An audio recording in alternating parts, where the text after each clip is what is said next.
Energy flow and food chain in ecosystem, यानी पारितंत्र में ऊर्जा प्रवाह और खाद्य श्रृंखला।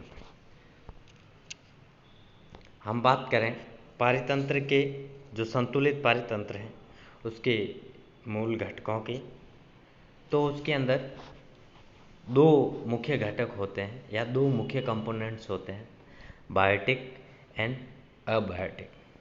बायोटिक के अंदर जो सजीव हैं, जीव जंतु और पेड़ पौधे हम कहें, या जो सजीव हैं वो रहते हैं, और एबायोटिक या अजैविक के अंदर हम उनको रखते हैं जो भौतिक कारक हैं।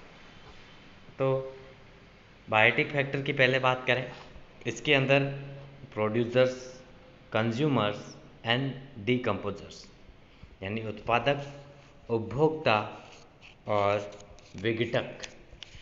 जबकि एबायोटिक की बात करें तो एबायोटिक के अंदर inorganic substances, organic substances and physical climate, इनके बारे में हम थोड़ा पहले पढ़ चुके हैं। जैसे कि प्रोड्यूसर्स हैं, हरे पादप हैं जो अपना भोजन स्वयं बनाते हैं, कंज्यूमर्स उनको खाते हैं, और जो कंज्यूमर्स जब मरने के बाद उनकी बॉडी को डिकम्पोज करने का काम करते हैं, उनको डिकम्पोजर्स कहते हैं।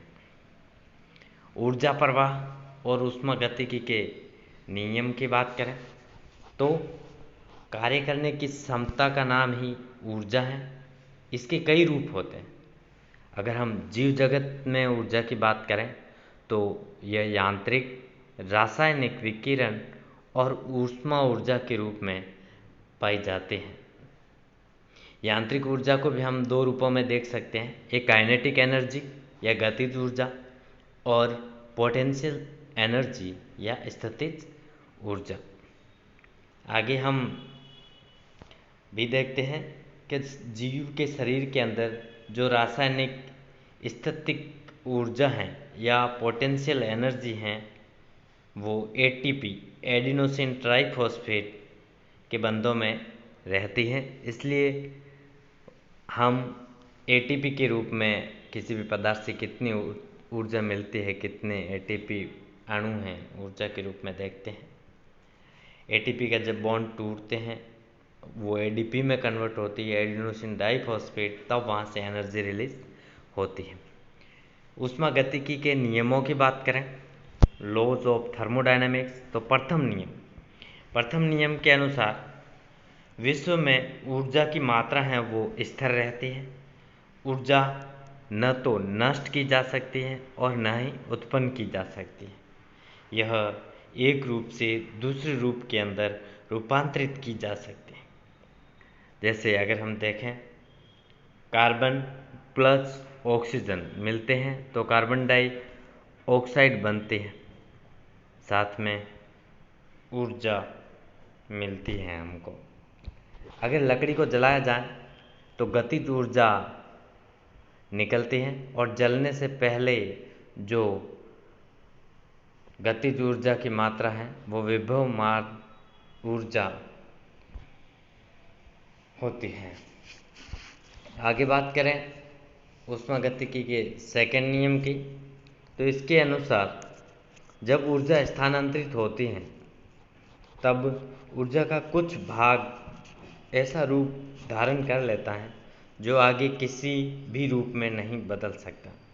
नियम के अनुसार जैसे ऊर्जा रूपांतरित होती रहती है तो उसमें ह्रास होता है या कमी अवश्य आती है। ऊर्जा की यह कमी सांद्र रूप से तनु या बिखरे रूप में होती है।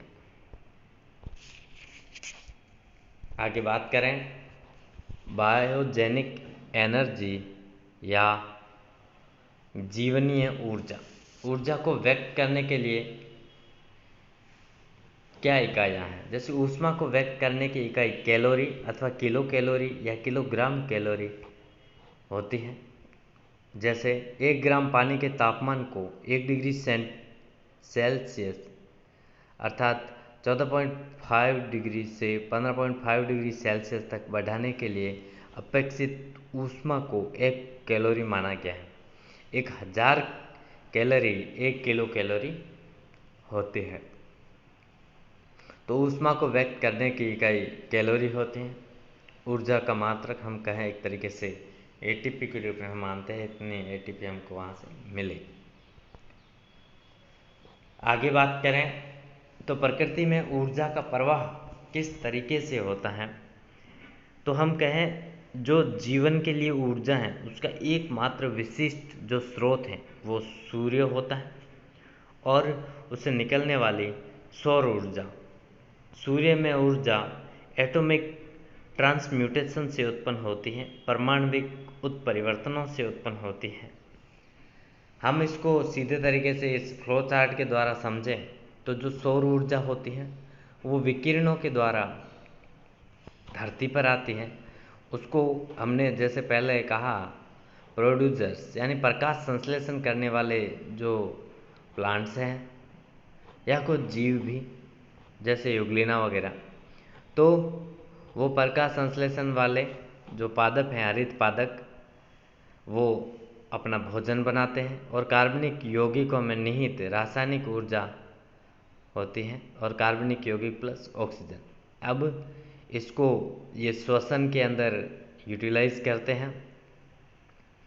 श्वसन के अंदर जो ऊर्जा है वहाँ से फिर ये इस प्रकार ऊर्जा आगे समस्त क्रियाओं में यूज होती है। श्वसन से एटीपी के रूप में एटीपी एडीपी में कन्वर्ट होती है। श्वसन के बाद ये कार्बन डाइऑक्साइड के रूप में इसको बाहर छोड़ दिया जाता है, जो वापस प्रकाश संश्लेषण करने वाले पौधे जो CO2 यूज करते हैं वो यूज करते हैं। साथ ही जल निकलता है और वो भी प्लांट्स के लिए काम आता है। तो इस फ्लो चार्ट के अंदर हम इजीली समझ सकते हैं कि ऊर्जा का एकमात्र स्रोत जो है वो सौर ऊर्जा यानी सन होता है, जिसके विकिरण निकलते हैं, जिसको प्रकाश संश्लेषी पादप ग्रहण करते हैं और वो फोटोसिंथेसिस की क्रिया के द्वारा अपना भोजन बनाते हैं।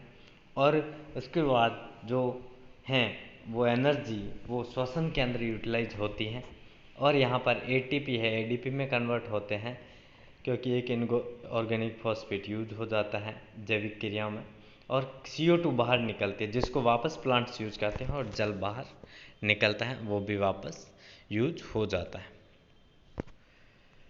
आगे बात करें हम ऊर्जा का रूपांतरण, तो ऊर्जा के रूपांतरण की बात करें, प्रकाश संश्लेषण क्या है, जैसे ये भी एक तरीके से ऊर्जा का रूपांतरण है, जिसके माध्यम से विकिरण की ऊर्जा अर्थात प्रकाश ऊर्जा का रूपांतरण रासायनिक ऊर्जा के अंदर होता है।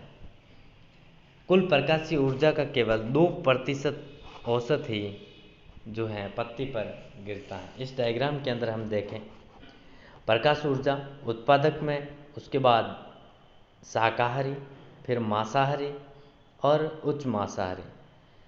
तो जो 98% प्रकाश ऊर्जा होती है वो विलुप्त हो जाती है। सूर्य से प्राप्त 2% से भी कम ऊर्जा उपलब्ध हो पाती है, बाकी ऊष्मा के रूप में विकिरित हो जाते हैं। Thank you.